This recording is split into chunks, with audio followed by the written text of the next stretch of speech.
Hello students, आज हम पढ़ने वाले ग्राम्स लॉ ऑफ डिफ्यूज़न, जो कि बहुत ही ज़्यादा इंपॉर्टेंट है ये। और एग्जाम में जनरली इस टॉपिक पे क्वेश्चन बनता ही बनता है। नहीं, ठीक है, क्वेश्चन जनरली आपको देखने को मिल जाएगा। और प्रैक्टिस में भी, ठीक है, आप मॉड्यूल डीपीपी शीट्स या जो भी बुक्स पढ़ोगे इस तरह के क्वेश्चंस, ठीक है, और लास्ट एग्जाम में भी चेक करोगे तो इस टॉपिक पे भी काफ़ी क्वेश्चन अक्सर पूछे गए हैं। ठीक है, तो सिंपल टॉपिक है, स्कोरिंग टॉपिक है और बहुत आसान है। ठीक है, तो इसको स्टार्ट करते हैं। पहले हम समझते हैं कि डिफ्यूज़न क्या है। डिफ्यूजन मैंने लिखा है tendency of any substance to occupy all the volume available to it occurs through solid, liquid and gas, but rate of diffusion of gas is maximum. ठीक है, डिफ्यूजन का मतलब क्या है? सिंपल कॉमन वर्ड में बात करें तो, ठीक है, फैलना है। नहीं, ठीक है, तो जो पार्टिकल्स होते हैं, भले वो सॉलिड के हो, लिक्विड के हो या गैस के हो, ठीक है, उनको जितनी स्पेस प्रोवाइड करोगे, जितनी स्पेस अवेलेबल होगी, उतनी स्पेस में वो क्या होंगे? फैलना स्टार्ट कर देंगे।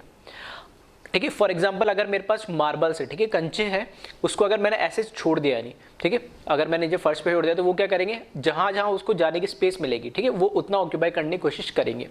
लेकिन ये है कि सॉलिड के केस में सबसे कम डिफ्यूजन होता है, ठीक है, रेट। फिर लिक्विड का थोड़ा ज़्यादा होता है, और गैस का तो जहाँ जहाँ उसको स्पेस मिलेगी हर जगह वो मूव करेगा, क्योंकि उसमें काइनेटिक एनर्जी बहुत ज़्यादा होती है। फोर्स ऑफ अट्रैक्शन जो पार्टिकल्स के अंदर होते हैं इन बिटवीन बहुत रेयर और कम होते हैं। ठीक है, तो वही लिखा है कि किसी भी सब्सटेंस की जो भी वॉल्यूम दे रहेगा उसको ऑक्यूपाई करने की टेंडेंसी एज वेल एज जो गैस है उसकी सबसे ज़्यादा, ठीक है, टेंडेंसी होती है डिफ्यूज होने की। ठीक है, सिंपल सी बात। सॉलिड और लिक्विड की भी होती है, ठीक है, उसमें हम ज़्यादा डिटेल में बात नहीं करेंगे। जो 12th का टॉपिक है जिसमें हम सॉलिड पढ़ते हैं और लिक्विड सॉल्यूशन पढ़ते हैं, वहाँ हम इस बारे में बात कर सकते हैं। ठीक है, अभी क्योंकि चैप्टर हमारा गैसेस चल रहा है, ठीक है, स्टेट्स ऑफ मैटर में हमें गैस के बारे में पढ़ना है, तो इसको हम थोड़ा, ठीक है, डीप में देखेंगे। तो डिफ्यूजन ऑफ गैस क्या है? ठीक है, तो डिफ्यूजन ऑफ गैस की अगर मैं बात करूँ तो tendency of gas to move from high pressure to low pressure until its partial pressure become equal to both side। For example मेरे पास एक कंटेनर या मैं मान लो चलो बल्ब है मेरे पास, ठीक है, एक बल्ब है मेरे पास,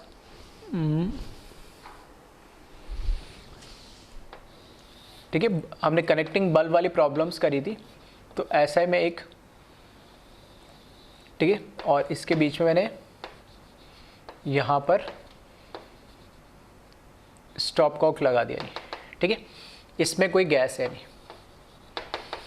तो जब मैं इस स्टॉप कॉक को खोल रहा हूँ, ठीक है, धीरे धीरे से खोल रहा हूँ, ठीक है, तो उसमें से ये ऐसे मान के चलो कि स्क्रू टाइप है, और ये धीरे धीरे ऐसे जैसे इसमें इसको राउंड करूंगा तो ये धीरे धीरे क्या ऊपर होने लगेगा और नीचे स्पेस बन लगेगी। तो जब मैं से इसको थोड़ा खोलूंगा तो गैस क्या इस तरफ मूव करने लगेगी, जो बिल्कुल मैं मान के चल रहा हूँ ये वैक्यूम है, इसके अंदर कुछ नहीं है। तो गैस का मूवमेंट जो इस साइड हो रहा है वो एक तरीके से क्या हो रहा है? डिफ्यूजन। इसी प्रोसेस को हम क्या बोलते हैं? डिफ्यूज हो रहा है।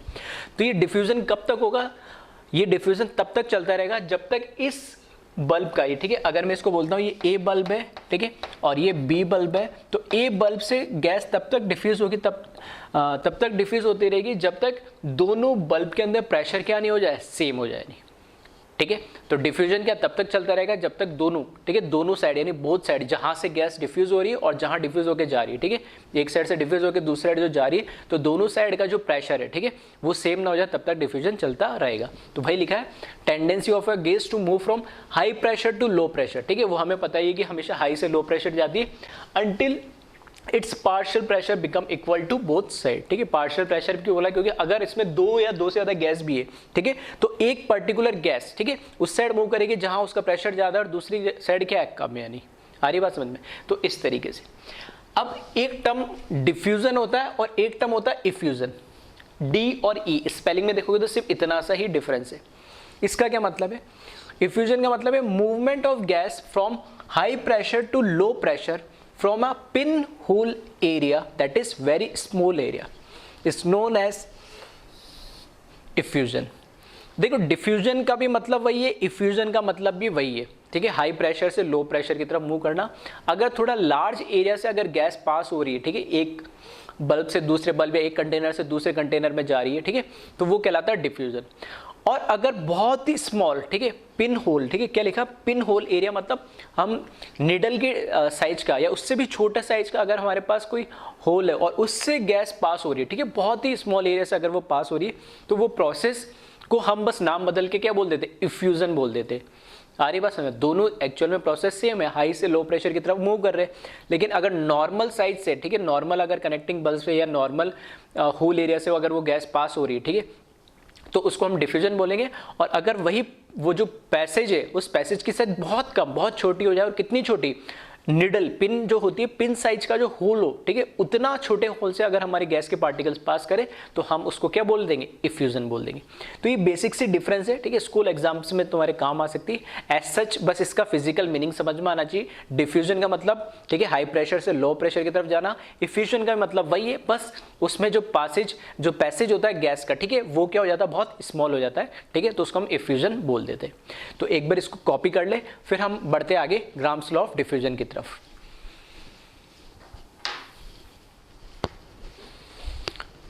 अब देखिए ग्राम्स लॉ ऑफ डिफ्यूजन क्या बोलता है। According to this law, rate of diffusion of any gas is inversely proportional to square root of its molar mass under similar condition of temperature and pressure as well as area. ठीक है, तो grams law क्या बोल रहा है कि कोई भी गैस का जो रेट है डिफ्यूज होने का, ठीक है, अगर डिफ्यूजन हो रहा है किसी गैस का तो किस रेट से हो रहा है, नहीं, ठीक है, तो रेट ऑफ डिफ्यूजन जो है किसी भी गैस का वो उसके मोलर मास के स्क्वायर रूट के इनवर्सली, ठीक है, स्क्वायर रूट मतलब अंडर रूट, ठीक है, जैसे हम अंडर रूट 2 लिखते हैं, ठीक है, तो स्क्वायर रूट के इनवर्सली प्रोपोर्शनल है किसके, मोलर मास के, यानी। तो क्या मैं ऐसा बोल सकता हूं कि मोलर मास के इनवर्सली प्रोपोर्शनल उसकी रेट है? तो ये एकदम लॉजिकल, फिर से मैं बोल रहा हूं, ठीक है, लॉ है लेकिन बिल्कुल लॉजिकल है। रेट मतलब किस स्पीड से जाएगी, और वो किसके इनवर्सली प्रोपोर्शनल है, उसके अंडर रूट ऑफ मास या स्क्वायर रूट ऑफ मास। मतलब मैं ऐसे बोल सकता हूं मास और रेट के अंदर क्या रेशियो, क्या रिलेशन है, इनवर्स का, कि अगर मास बढ़ेगा तो रेट कम हो जाएगी, या मास कम होगा तो रेट बढ़ जाएगी। तो ऑब्वियसली बस बहुत लॉजिकल बात है कि अगर दो आदमी, ठीक है, दौड़ रहे एक साथ, ठीक है, तो एक 30 kg का आदमी दौड़ रहा और एक 100 kg का आदमी दौड़ रहा है, तो जो 30 kg का आदमी जिसका वेट कम है, मास कम है, तो उसकी रेट या स्पीड होगी वो क्या होगी, ज्यादा होगी, ठीक है, हल्का है। और जिसका मास ज्यादा है या जिसका वेट ज्यादा है उसकी स्पीड या रेट क्या होगी, कम होगी, ठीक है। तो बिल्कुल लॉजिकल है, मास कम है तो रेट ज्यादा, और मास ज्यादा है तो रेट कम, ठीक है। तो बस ये लॉ, ग्राम्स लॉ भी यही बोल रहा है। बस ये किसके लिए बोल दे रहा है, गैसेस के लिए बोल दे रहा है। कंडीशन ये है कि यहाँ पे तो मैंने रिलेशन ये रेट और मोलर मास से बता रहा है। Under similar condition of temperature and pressure as well as area का मतलब है कि अगर मैं दो गैसेस की बात करूं, ठीक है, क्योंकि हमें जनरली इस पे क्वेश्चंस कंपैरिजन वाले बनते हैं, ठीक है, दो गैसेस के लिए। तो अगर मैं दो गैसेस की अगर बात करूं तो दो गैसेस मैं बोला ना, डिफ्यूजन और इफ्यूजन में फर्क क्या है, इफ्यूजन में पिन होल साइज एरिया होता है और डिफ्यूजन में थोड़ा बड़ा साइज होता है। तो जो एरिया है जिससे गैस का डिफ्यूजन हो रहा है वो एरिया दोनों में क्या होना चाहिए, सेम होना चाहिए। अगर दो डिफरेंट गैस का डिफ्यूजन हो रहा है, दोनों की कंडीशन मतलब दोनों की जिस टेम्परेचर और प्रेशर में वो रख रहा है कि वो भी क्या होना चाहिए, सेम होना चाहिए, ठीक है। तो वही लिखा है इसने, under similar condition of temperature and pressure as well as area. तो लॉ एक्चुअल में सिर्फ ये बोलता है rate is inversely proportional to under root of molar mass of gas. Proportionality constant हटाने के लिए मैंने के कोई भी कांस्टेंट लगा दिया इन जनरल। फिर मैंने एक रिलेशन लिखा है, R इज इक्वल्स टू के अपॉन 2 इंटू वीडी। वीडी क्या है यहाँ पर, वेपर डेंसिटी। और वेपर डेंसिटी क्या होती है हमें पता है, जो वेपर डेंसिटी होती है, ठीक है, हम पढ़ चुके ऑलरेडी मोल कॉन्सेप्ट में m/2 होती है। तो क्या मैं इसको मोलर मास की जगह, ठीक है, मोलर मास की जगह क्या लिख सकता हूं मैं, 2 इंटू वीडी लिख सकता हूं क्या, ठीक है। तो वेपर डेंसिटी ऑफ गैस क्या होती है, molar mass of gas divided by 2 which is molar mass of hydrogen gas, ठीक है, H2 गैस। तो बस यहाँ मोलर m की जगह मैंने क्या लिख दिया, यहाँ पे 2 VD लिख दिया, 2 इंटू वीडी। अब k और 2 अंडर रूट 2 ऐसे बोल सकता हूं, k इंटू के, और इसको कैसे लिख सकते हैं, 2 इंटू वीडी को कैसे लिख सकते हैं हम, under root 2 into under root VD लिख सकते हैं, मैथमेटिक्स बेसिक से, ठीक है, कोई दिक्कत नहीं। मतलब k भी कांस्टेंट है, 2 भी एक कांस्टेंट है।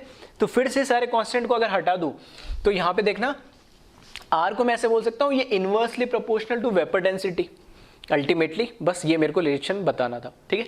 तो दो रिलेशन आ रहे हैं यहाँ से, एक तो गैस के मोलर मास के भी अंडर रूट के इन्वर्सली प्रोपोर्शनल है, और उसी गैस की अगर मैं वेपर डेंसिटी की बात करूं तो उसके भी इन्वर्सली प्रोपोर्शनल होगा अंडर रूट, ठीक है। तो दो फॉर्मूला है नहीं।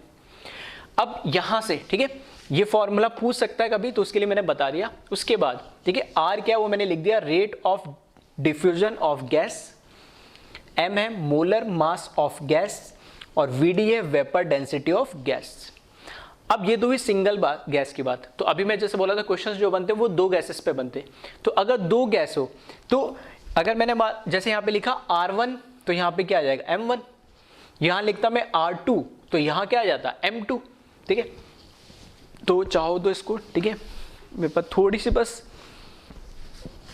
ठीक है, चाहो तो एक बार वीडियो को पॉज करके कॉपी कर लेना, है ना, फिर मैं बता देता हूँ कैसे लिखा मैंने बोला कि अगर दो गैस है मेरे पास तो मैंने मान लिया R1 जो गैस है वो उसके मोलर मास के इन्वर्सली प्रोपोर्शनल है, एंड इसी सिमिलर कंडीशन टेम्परेचर, प्रेशर और एरिया पे जिससे डिफ्यूजन हो रहा है वहां पे R2 है कोई दूसरी गैस जो कि उसके मोलर मास के इन्वर्सली प्रोपोर्शनल है। दो अलग अलग गैस, ये गैस 1 है और ये गैस 2 है।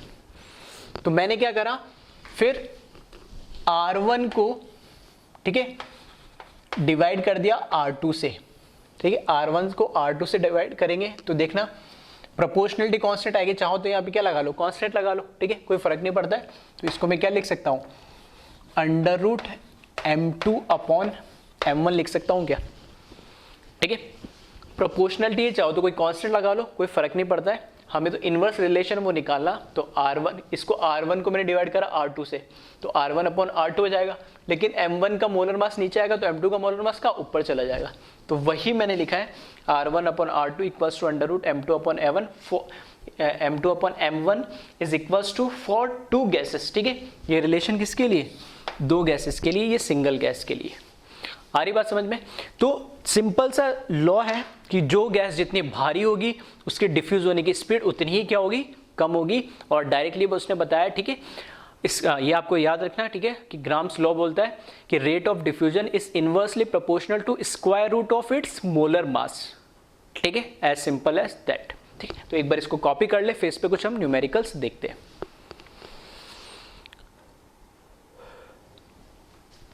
ठीक है।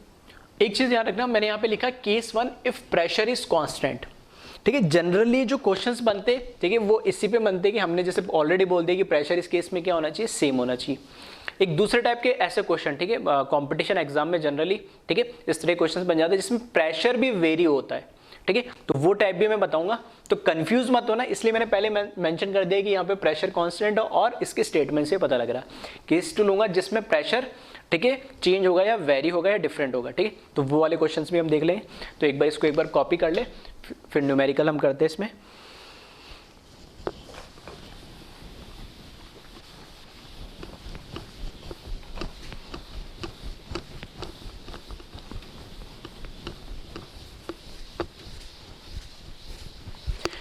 तो बहुत सिंपल सा लॉ है और बहुत सिंपल सा इसका रिलेशन है, ठीक है। स्टेटमेंट ध्यान रखें school exam point of view से, और फॉर्मूला ध्यान रखिए competition exam point of view से, ठीक है। सिंपल सा फॉर्मूला है और इस पे क्वेश्चंस भी बहुत सिंपल बनते हैं, लेकिन क्वेश्चंस आते भी इस पे,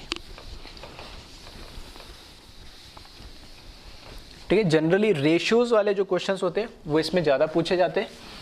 तो थोड़ा सा, ठीक है, फिजिकल केमिस्ट्री आपको पता ही है, थोड़ा सा इसमें मैथमेटिकल टच आता है पूरा, तो थोड़ा सा बस आपको रेशियो, परसेंटेज, इस तरह के टर्म आपको मिलते रहेंगे इसमें फिजिकल केमिस्ट्री में, तो उससे आप यूज्ड होंगे तो फिर कभी प्रॉब्लम नहीं आएगी। फर्स्ट क्वेश्चन देखिए इसमें,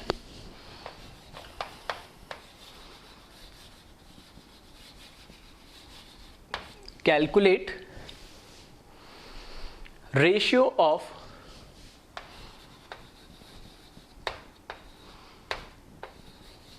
calculate ratio of rate of diffusion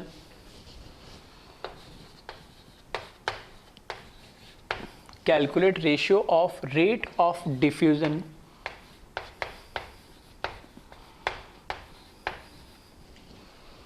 helium 2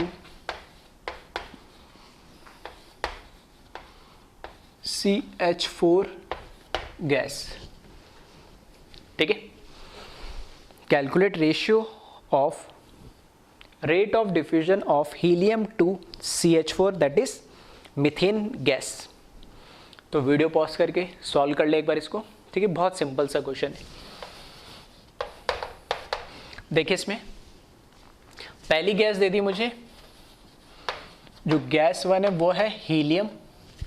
ठीक है, और इसका जो मोलर मास है, ठीक है, मोलर मास ऑफ हीलियम है वो कितना होता है 4। ठीक है, मैंने बोला था 1 से लेके 20 तो आप याद ही कर ले यानी। फिर गैस 2 जो हमें दे रखा है, ठीक है, गैस 2 हमें जो दे रखी है वो दे रखी है मीथेन CH4, और इसका जो मोलर मास है वो 12 + 4 16। ठीक है, तो ग्राम्स लॉ ऑफ डिफ्यूजन, ठीक है, GLD शॉर्ट में मैं इसको बोलता हूँ, वो क्या बोलता है, किसी को भी ले, ठीक है, लेकिन इसमें लिखा है calculate ratio of rate of diffusion helium to methane. ठीक है, हीलियम टू मीथेन मतलब हीलियम की रेट ऊपर होनी चाहिए और मीथेन की रेट नीचे होनी चाहिए। इसी को मैं ऐसे भी लिख सकता हूँ, अगर इस पे मैं ग्राम्स लॉ ऑफ डिफ्यूजन लगाऊं तो rate of helium is inversely proportional to molar mass of helium, और rate of CH4 is inversely proportional to molar mass of CH4। ठीक है, ऐसे लिख सकते हैं सिंपल सा। तो क्वेश्चन में हमें स्पेसिफिक कह दिया कि हीलियम टू मीथेन निकालना है, मतलब हीलियम का आना चाहिए, ऊपर आना चाहिए। तो rate of helium to rate of methane which is equals to √ molar mass of methane divided by molar mass of helium. ठीक है, तो यहाँ से rate of helium divided by rate of methane √ methane का मास 16, इसका 4, 16/4 कितना आ जाएगा 4, और 4 का रूट लोगे तो कितना आ जाएगा 2। तो rate of helium, rate of, ठीक है, इसको कैंसिल कर लेना, ये आ जाएगा 4, और CH4 इज इक्वल्स टू 2/1 या 2 भी लिख सकते हैं डायरेक्ट। ठीक है, तो सिंपल सा एक क्वेश्चन था ये। या रेशियो पूछा है तो इसको और किस फॉर्म, ऐसे लिख लो या फिर ऐसे भी लिख सकते हो, rate of helium to rate of CH4 is equals to 2:1। ठीक है, ऑप्शन में जैसे दे रखा हो वैसे देख लेना, कोई फर्क नहीं पड़ता है नहीं। ठीक है, इसको कॉपी कर ले। फिर देखें next question.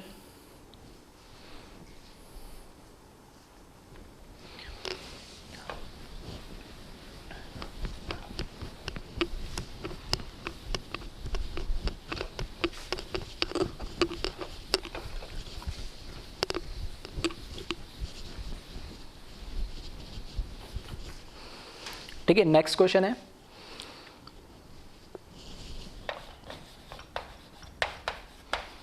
Rate of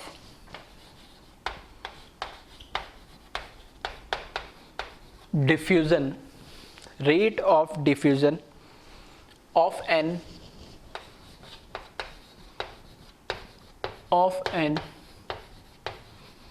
unknown gas is 1.732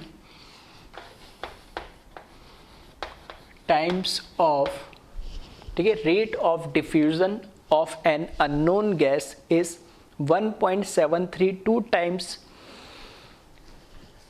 1.732 times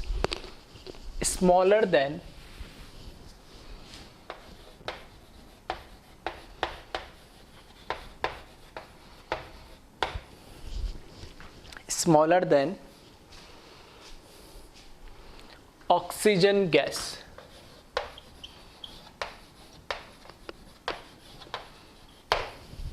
ठीक है, then calculate molar mass of unknown gas, then calculate molar mass of unknown gas. ठीक है, ट्राई करें इसको भी एक बार वीडियो को पॉज करके।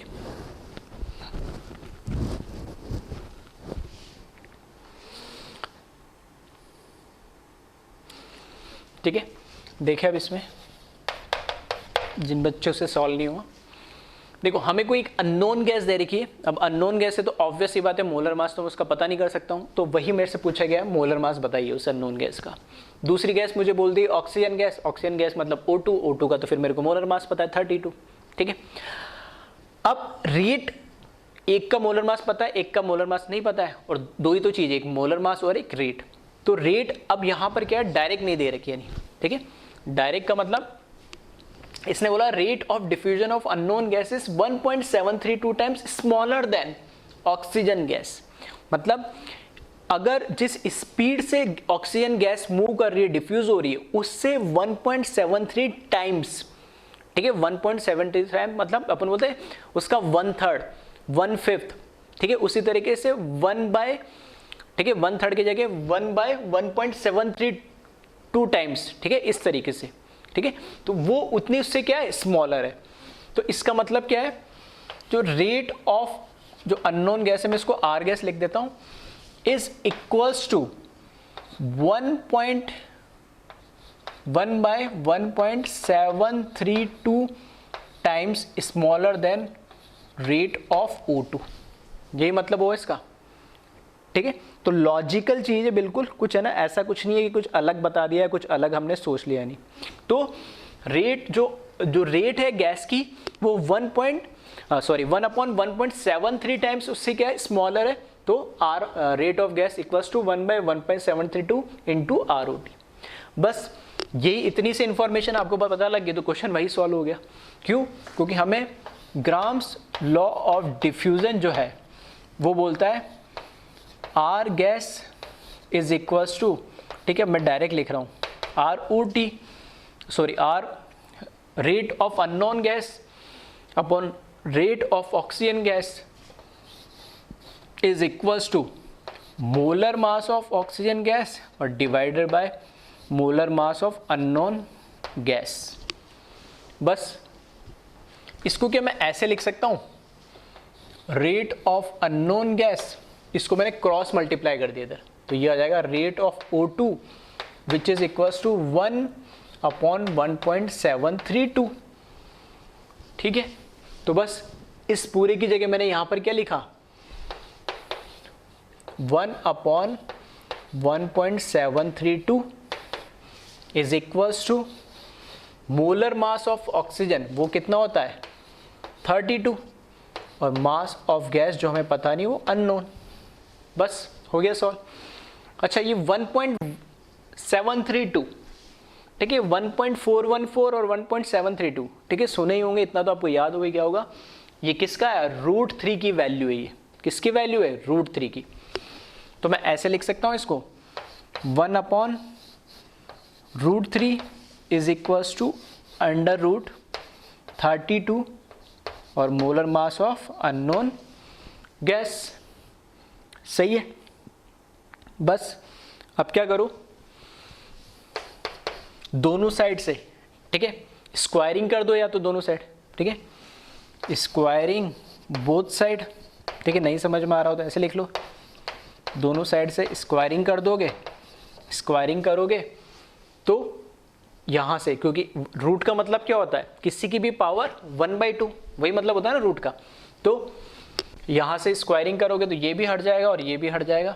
ठीक है, तो ऐसा करने पे ऐसा लिख दूँ मैं इसको, 1/1/3 की पावर 1/2 तो पहले थी और स्क्वायरिंग करा तो ये 2।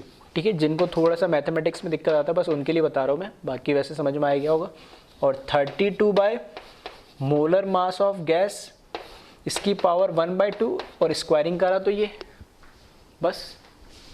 और वैसे भी कर सकते थे डायरेक्ट, ठीक है, दोनों साइड रूट आ गया तो हटा सकते थे डायरेक्ट, वैसे कोई दिक्कत नहीं। ठीक है, अब देखें यहाँ पे क्या रह गया, 1/3 और 32 bye molar mass of gas, बस क्रॉस मल्टीप्लाई करो, कैलकुलेट कर दो।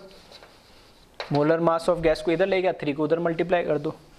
ठीक है, तो ये हो जाएगा 32 इंटू 3 से मल्टीप्लाई करोगे तो कितना आ जाएगा, molar mass of gas is equals to 96 gram, क्योंकि ऑक्सीजन का मास भी कितना होता है, ग्राम में होता है, ठीक है। तो इसका आंसर भी किस में आ जाएगा, ग्राम में आ जाएगा, ठीक है। तो इस तरह के क्वेश्चंस आपको जनरली इसमें ग्राम्स लॉ ऑफ डिफ्यूजन में देखने को मिल जाएंगे, ठीक है। अब जो रेट है, ठीक है, एक तो हमने बात कर ली है कि रेट जो होती है वो मोलर मास के इनवर्सली प्रोपोर्शनल होती है स्क्वायर रूट के। दूसरी चीज, अब रेट को कैसे हम अलग अलग फॉर्म में लिख सकते हैं, रेट कैसे कैलकुलेट कर सकते हैं हम, ठीक है। रेट मतलब गैस के फ्लो या डिफ्यूज होने की जो स्पीड है, ठीक है, उसको कैसे कैसे कैलकुलेट कर सकते हैं, उसके एक अलग अलग फॉर्म हमें देखने हैं। तो उससे 2-3 फॉर्मूले और नए बन जाएंगे बस। तो उन फॉर्मूले को भी हमें अल्टीमेटली क्या करना है, याद ही रखना है। तो एक बार इसको कॉपी कर ले, फिर वो भी हम देख लेते हैं।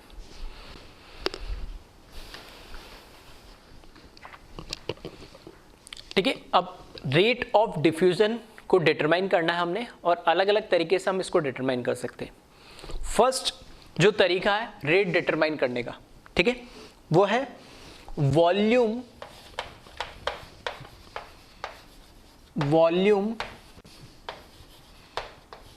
डिफ्यूज्ड पर यूनिट टाइम, ठीक है। इसका क्या मतलब है कि मैं पहला तरीका क्या है रेट निकालने का, कि जो गैस है वो पर यूनिट टाइम में, या मैं पर सेकंड ले लो या पर मिनट ले लो या पर आवर ले लो, ठीक है, कोई भी एक फिक्स टाइम ले लो, उस पर यूनिट टाइम के अंदर वो जो गैस है कितना वो वॉल्यूम डिफ्यूज कर पा रही है, ठीक है। अगर मैं वॉल्यूम डिटरमाइन कर लूँ तो वहां से भी मैं रेट क्या कर सकता हूँ, कैलकुलेट कर सकता हूँ। तो पहला जो इसका फॉर्मूला है, ठीक है, तो वो क्या है, रेट इक्वल्स टू, ठीक है, रेट इक्वल्स टू कितना उसने वॉल्यूम डिफ्यूज करा है, ठीक है, वॉल्यूम ऑफ डिफ्यूजन अपॉन जितना उसने टाइम लिया है, टाइम टेकन, ठीक है, कितना उसने टाइम लिया है, तो वो उसकी रेट हो जाएगी। और शॉर्ट में, ठीक है, इसको मैं R इक्वल्स टू V का मतलब वॉल्यूम है यहाँ पे, और T का मतलब टाइम है, ठीक है, जो लिखा है मैंने वही मतलब है। V का मतलब वॉल्यूम जो डिफ्यूज हुआ V, और टाइम जो लगा वो स्मॉल t, ठीक है। तो R इक्वल्स टू V/T से ये मेरा पहला रेट डिटरमाइन करने का तरीका है। अब यहाँ पे जो रेट निकालने का तरीका है, तो सिंगल गैस के लिए जनरली नहीं पूछा जाता है, ठीक है, 2 गैसेस के रेस्पेक्ट में पूछा जाता है। तो अगर मेरे पास 2 गैसेस अगर दे रखी है, तो R1 अपॉन R2 जो हमने अभी देखा था, कैसे कैलकुलेट करते हैं, M2 अपॉन M1, सही है। R1 upon R2 equals to under root M2 upon M1 जो हमने पढ़ा है, ठीक है, GLD जो ग्राम्स लॉ ऑफ डिफ्यूजन ने बताया वो। अब बस जो रेट है, अगर फर्स्ट गैस की अगर मुझे रेट कैलकुलेट करनी है वॉल्यूम के अकॉर्डिंग, तो उसका वॉल्यूम लिखूंगा कितना वॉल्यूम डिफ्यूज करा और कितना टाइम उसने लिया है। तो यहां से ये जो फॉर्मूला है बस थोड़ा सा मॉडिफाइड हो जाएगा। तो यहां पर V1 अपॉन T1 हो जाएगा फर्स्ट गैस के लिए, और सेकेंड गैस के लिए V2 अपॉन T2 हो जाएगा कि सेकेंड गैस ने कितना टाइम लिया है, ठीक है, डिफ्यूज होने के लिए। और ये गैसेस का क्या हो जाएगा, M2 molar mass second gas का और M1 फर्स्ट गैस का। तो ये एक्चुअल में फॉर्मूला जो न्यूमेरिकल में आपके काम आएगा, ये फॉर्म याद आएगा। तो फॉर्म कैसा है, बस ये कि रेट निकालने का तरीका पहला है कि वॉल्यूम अपॉन टाइम से निकाल सकते हैं, तो बस वो रेट की जगह मैंने ये लिख दिया। और इस तरीके से अब वॉल्यूम, टाइम और मोलर मास 3 वेरिएबल हो गए। तो 3 में से ऐसा होगा कि एक गैस का वॉल्यूम टाइम दे देगा, दूसरे गैस का वॉल्यूम दे देगा तो वो टाइम पूछ लेगा, 2 गैस के नाम दे देगा तो मोलर मास बाय डिफॉल्ट हमें उनका पता लग जाएगा। या हो सकता है अननोन गैस दे दे किसी में से एक, तो दोनों का वॉल्यूम और टाइम दे देगा। या तीसरा तरीका, वो वॉल्यूम पूछेगा तो एक गैस का वॉल्यूम और टाइम दे देगा, दूसरे का टाइम दे देगा और गैस के नाम दे देगा तो वहां से वॉल्यूम, मतलब कुछ भी पूछ सकता है, ठीक है। वो थोड़ा सा अंडरस्टूड आपको करना पड़ेगा क्वेश्चन पढ़ के। और अननोन गैस है तब तो मोलर मास पूछेगा, और गैस का नाम उसने दे दिया तो अभी जैसे हमने क्वेश्चन कर रहे थे तो वहां से बाय डिफॉल्ट हम मोलर मास एक क्वांटिटी हमें पता लगी गई। तो वॉल्यूम और हमें टाइम में से 2 गैस में से एक चीज कुछ नहीं दे रखी, या तो किसी एक गैस का वॉल्यूम नहीं दे रखा होगा, एक गैस का टाइम नहीं दे रखा होगा, ठीक है। तो एक बार इसको कॉपी कर ले, पहले हम एक बार रेट निकालने के जितने भी तरीके वो देख लेते, फिर उसके बाद हम इसमें न्यूमेरिकल करेंगे। फिर जो सेकंड तरीका है रेट ऑफ डिफ्यूजन कैलकुलेट करने का, ठीक है। तो वो देखें,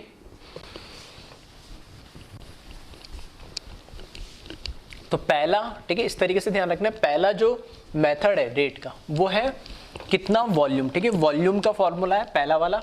तो वॉल्यूम के रेस्पेक्ट में हमें रेट निकालनी हो, तो कितना वॉल्यूम डिफ्यूज करा और कितना टाइम लिया, ठीक है, R इक्वल्स टू V/T, तो R की जगह वो पुट कर देंगे। सेकंड जो फॉर्म है वो है कि गैस ने कितना डिस्टेंस ट्रेवल करा है, ठीक है, डिफ्यूज कितना वॉल्यूम हुआ, वो पहला फॉर्मूला हुआ। दूसरा कि गैस जो डिफ्यूज हो रही है उसने एक्चुअल में डिस्टेंस कितना ट्रेवल करा। एक्सपेरिमेंटली अगर हमने चेक करा कि अगर उसका एक पार्टिकल है और उस एक पार्टिकल ने कितना डिस्टेंस ट्रेवल करा, ठीक है, तो उसके अकॉर्डिंग में हम क्या निकाल सकते हैं, रेट, ठीक है। जो तो सेकेंड जो फॉर्मूला है वो है distance travel per unit time, distance travelled per unit time. That means rate is equals to distance traveled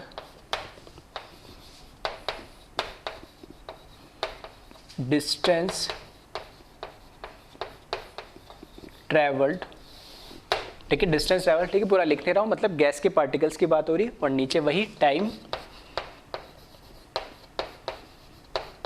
ठीक कर कितना टाइम उसने लिया है। नोटेशंस में अगर मुझे लिखना हो तो R इक्वल्स टू डिस्टेंस के लिए स्मॉल d लिख रहा हूँ मैं, ठीक है, डेंसिटी मत समझना, ठीक है, इसलिए मैंने सामने लिख दिया डिस्टेंस, और टाइम के लिए स्मॉल t, ठीक है। तो स्मॉल t मैंने एक बार डिग्री सेल्सियस के लिए बताया, ठीक है, थोड़ा सा इनमें ध्यान रखना, ठीक है। यहाँ पे स्मॉल t टाइम है, स्मॉल d यहाँ पे क्या डिस्टेंस है।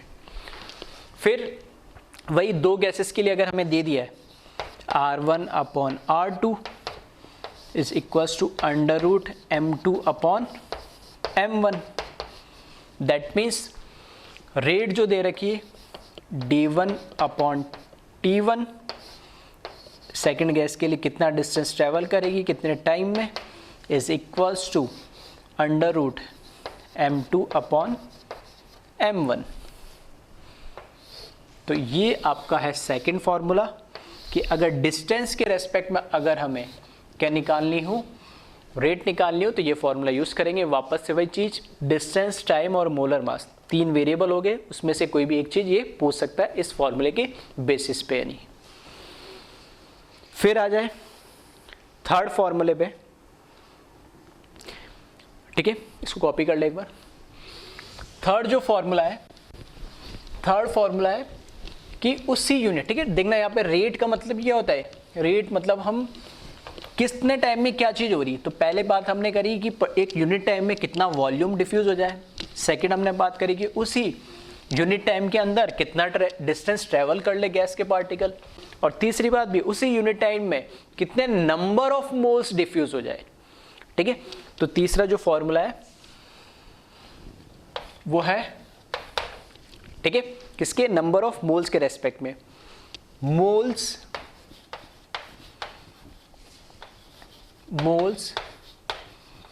डिफ्यूज्ड पर यूनिट टाइम, ठीक है। उस पर यूनिट टाइम के अंदर या पर्टिकुलर टाइम के अंदर कितने नंबर ऑफ मोल्स डिफ्यूज हो रहे हैं, ठीक है, वहां से निकल रहे उस पर्टिकुलर एक बल्ब से या कंटेनर से, ठीक है, ऐसे बोल सकते हैं। तो यहाँ पे जो रेट है उसको हम क्या बोल सकते हैं, नंबर ऑफ मोल्स डिफ्यूज्ड, या डायरेक्ट लिख दूं मोल्स डिफ्यूज्ड, और उतने मोल्स डिफ्यूज होने के लिए कितना टाइम हमें लग रहा है, ठीक है। और इसको क्या लिख सकते हैं, R इक्वल्स टू मोल्स को हम क्या n से रिप्रेजेंट करते हैं और टाइम को t से।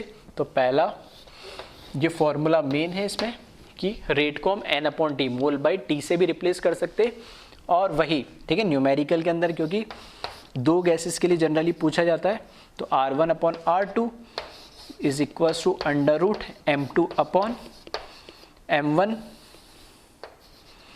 जिसको हम और क्या लिख सकते हैं, फर्स्ट गैस के मोल्स डिवाइड बाय उसका टाइम डिफ्यूज होने में जो लगा, सेकेंड गैस के मोल्स को डिफ्यूज होने में जितने मोल्स लगे divide by time is equals to under root m2 upon m10, ठीक है, m2 अपॉन m1, और ये आपका थर्ड फॉर्मूला।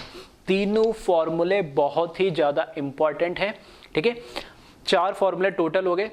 पहला फॉर्मूला ये ग्राम्स लॉ ऑफ डिफ्यूजन से क्या आता है, दूसरा फॉर्मूला वॉल्यूम के बेसिस पे, तीसरा फॉर्मूला डिस्टेंस के बेसिस पे, चौथा फॉर्मूला नंबर ऑफ मोल्स के। 4 फॉर्मूले, इन 4 फॉर्मूले पे अक्सर क्वेश्चन पूछा जाता है, ठीक है, जेईई या नीट में बात करूँ तो मैं, तो ये ग्राम्स लॉ ऑफ डिफ्यूजन बहुत इंपॉर्टेंट है। बस अल्टीमेटली आपको फॉर्मूले याद करने, इसमें वैल्यू डालनी है और सॉल्व कर देना है, ठीक है। तो एक बार इसको कॉपी कर ले। अब इस पर कुछ न्यूमेरिकल हम देख लेते। फर्स्ट न्यूमेरिकल लिखे, ठीक है,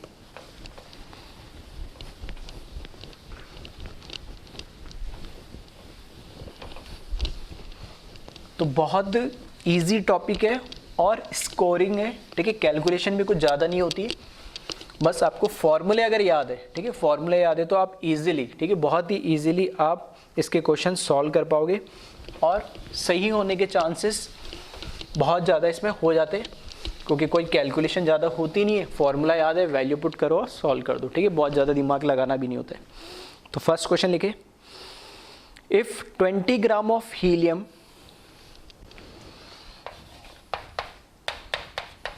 if 20 gram of helium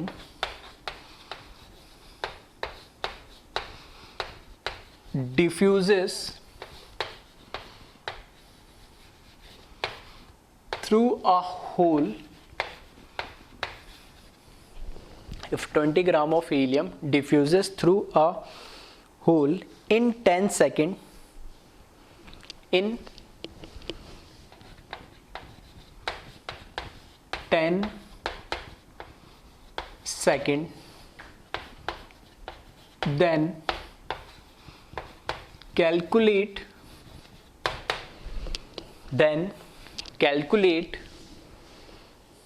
mass of SO2 gas,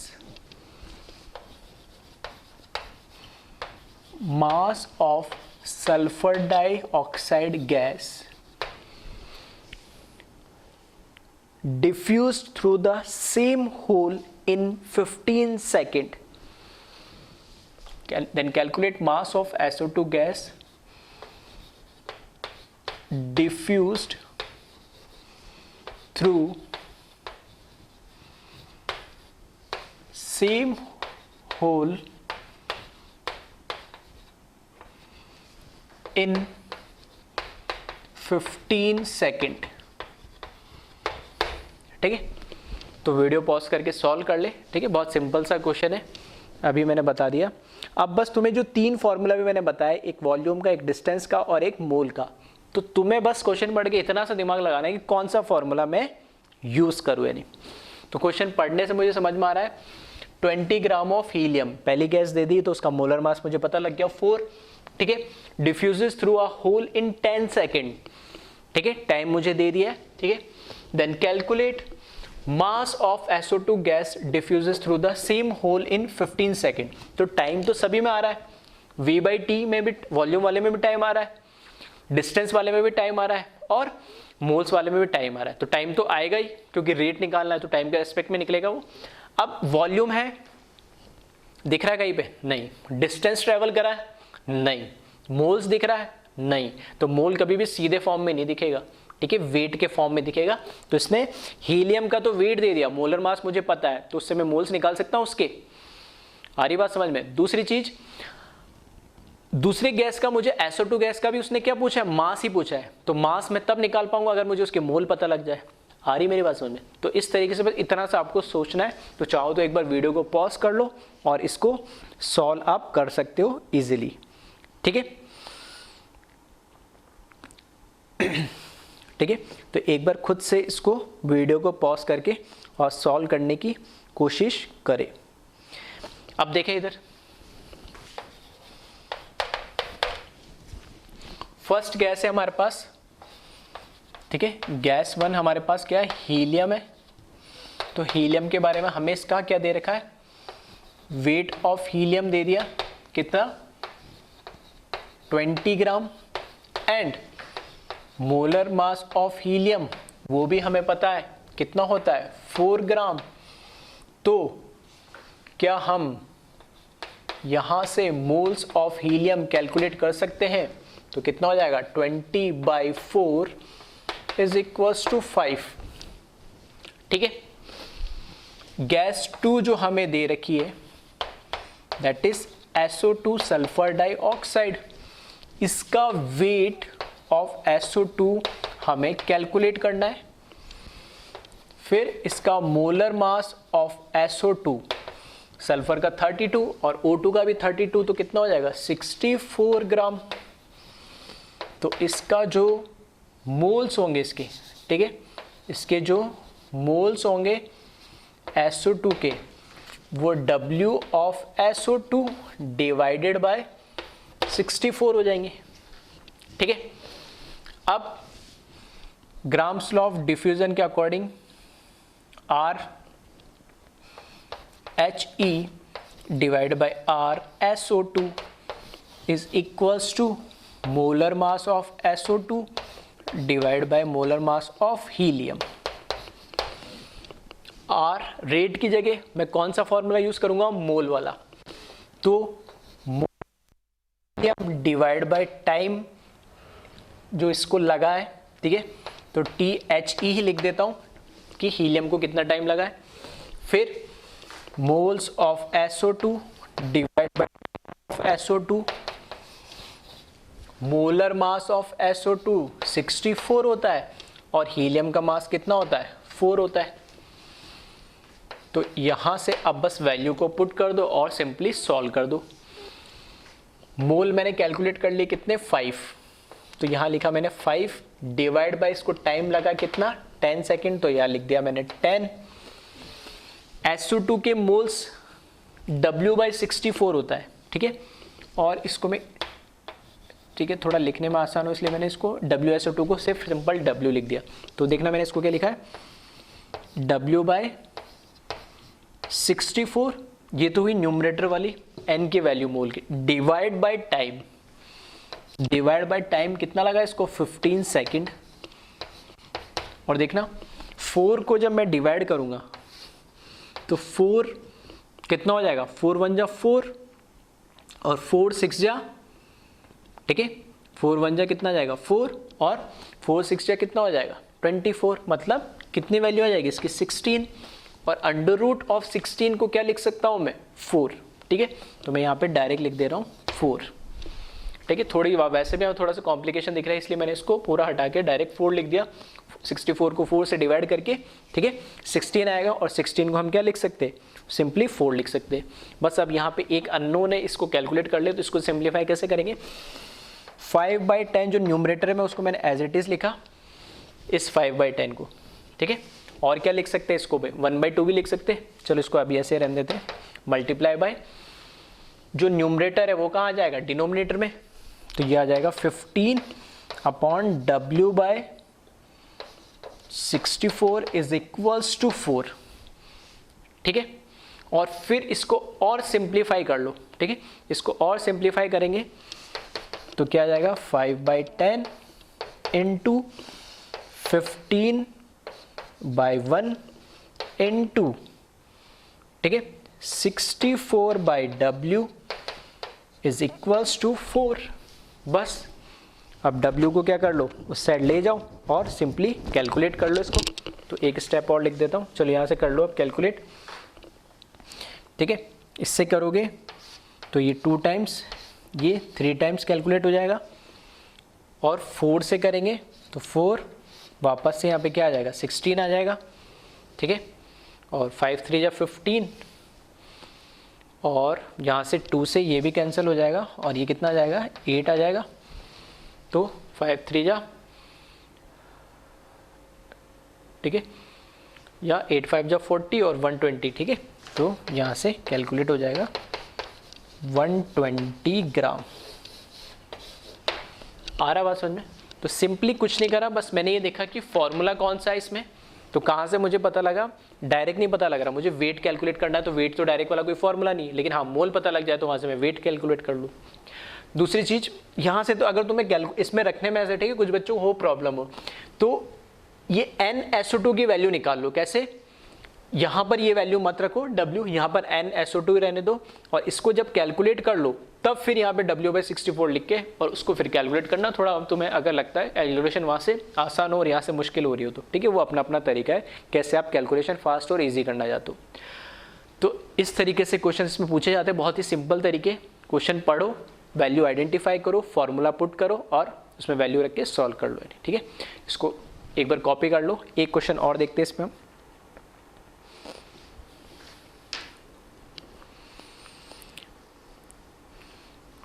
ठीक है, नेक्स्ट क्वेश्चन देखिए इसमें।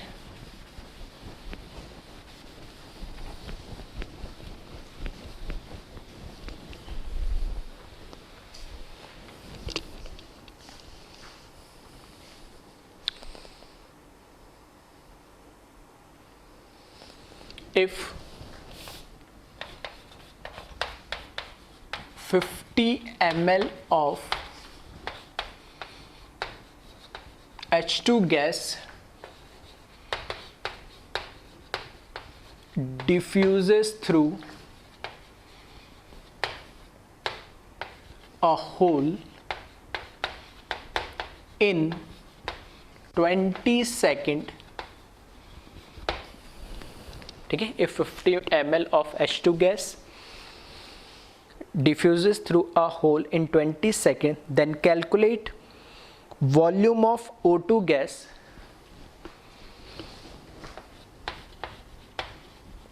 then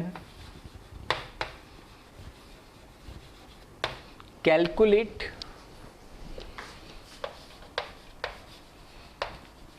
volume of O2 gas diffuses through same hole in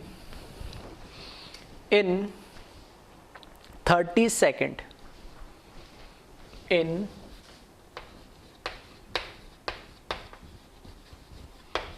30 second, ठीक है। तो एक बार, ठीक है, सिंपल सा क्वेश्चन है ये भी, फॉर्मूला बेस्ड। वीडियो को पॉज करो और एक बार सॉल्व करें जल्दी से।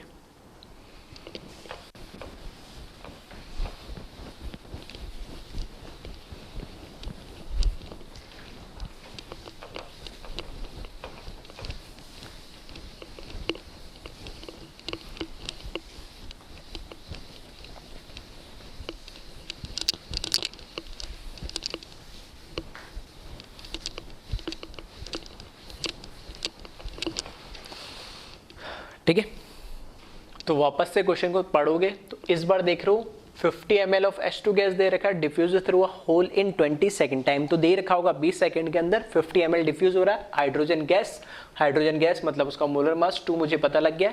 सेकंड पूछा उसने, then calculate volume of O2 gas, तो O2 गैस का कितना वॉल्यूम डिफ्यूज होगा through a same hole in 30 second. तो इस बार हमें सेकंड गैस का वॉल्यूम कैलकुलेट करना है, ठीक है।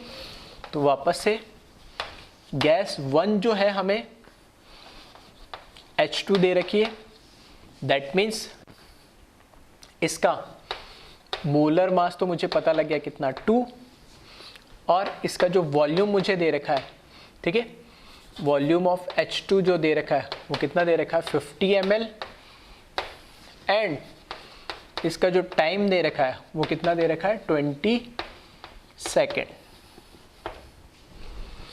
गैस 2 हमें O2 दे रखी है, इसका molar mass 32, volume of O2 ये मुझे कैलकुलेट करना है, और इसमें जो टाइम दे रखा O2 को डिफ्यूज होने में वो दे रखा 30 सेकेंड।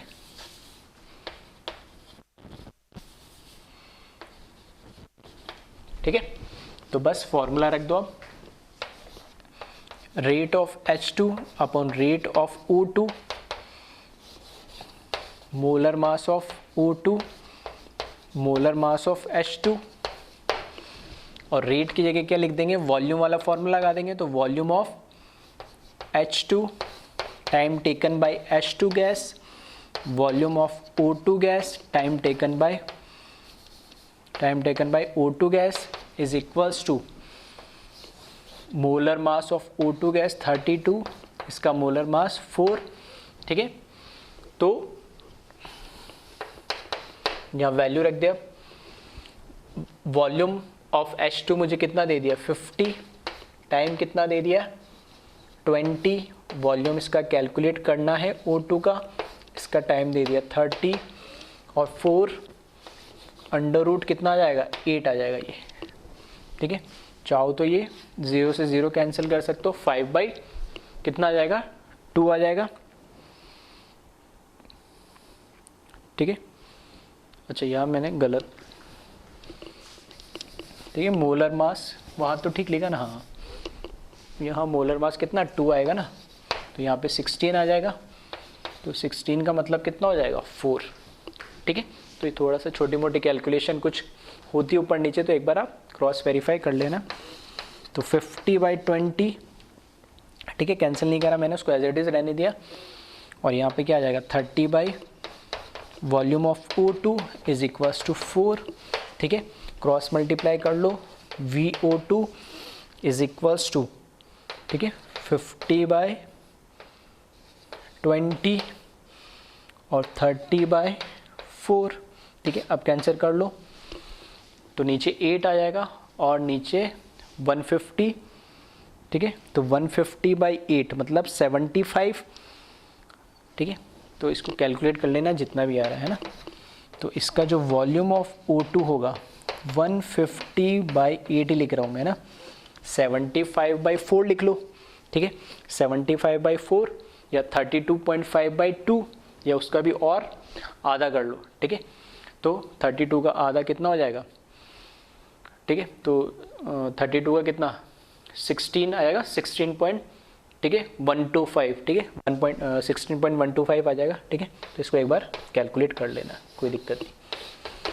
ठीक है, तो सिंपल से क्वेश्चंस बनते हैं इस पे।